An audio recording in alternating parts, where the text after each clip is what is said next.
une industrie, c'est d'abord la logistique. Hein. C'est-à-dire, c'est le transport des matières premières, le transport des produits finis. Mais si le carburant coûte cher, vous n'êtes pas compétitif. Votre chaîne logistique n'est pas compétitive. Alors le coût du crédit, alors là, ne parlons pas. Vous allez à une banque, vous avez des taux de crédit qui vont jusqu'à 16-17%. Et puis, bon, en Chine, vous avez des crédits de 2-3%. Donc, vous n'êtes pas compétitif sur le plan de votre système de crédit, c'est-à-dire sur le plan bancaire. Sur le plan des télécommunications, c'est la même chose. Un cellulaire fixe, c'est-à-dire le Wi-Fi, là, en Chine ou en Russie, ça ne coûte rien du tout. Mais en Côte d'Ivoire,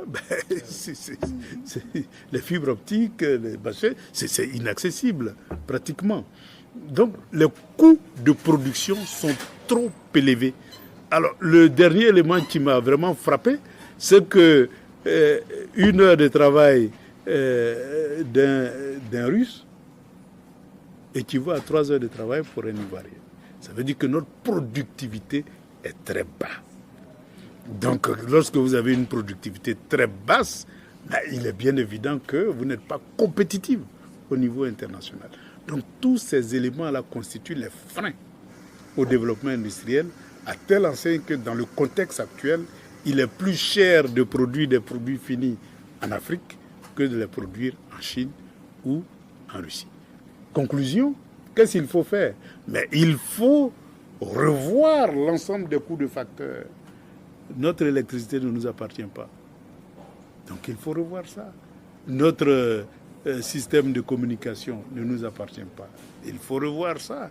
Notre pétrole, on produit du pétrole brut, on exporte. Et on s'en va acheter des produits raffinés, produits par Total, pour alimenter nos véhicules. Mais évidemment, ça va coûter cher. Notre gaz pour produire de l'électricité, eh bien, on l'a concédé et on nous vend notre gaz comme si on achetait ça sur le marché international. Donc voilà toutes les aberrations de notre système. Notre eau, c'est la même chose. Donc tous ces éléments de coût-là, eh bien, nous devons les maîtriser et les mettre au service du développement. Et donc, ça veut dire que nous avons du chemin à faire sur la route de l'industrialisation. Donc voilà des choses que les BRICS peuvent apporter, c'est-à-dire des échanges, des éclairages, pour que nous-mêmes on prenne conscience de nos faiblesses face à une politique que nous voulons mettre en œuvre.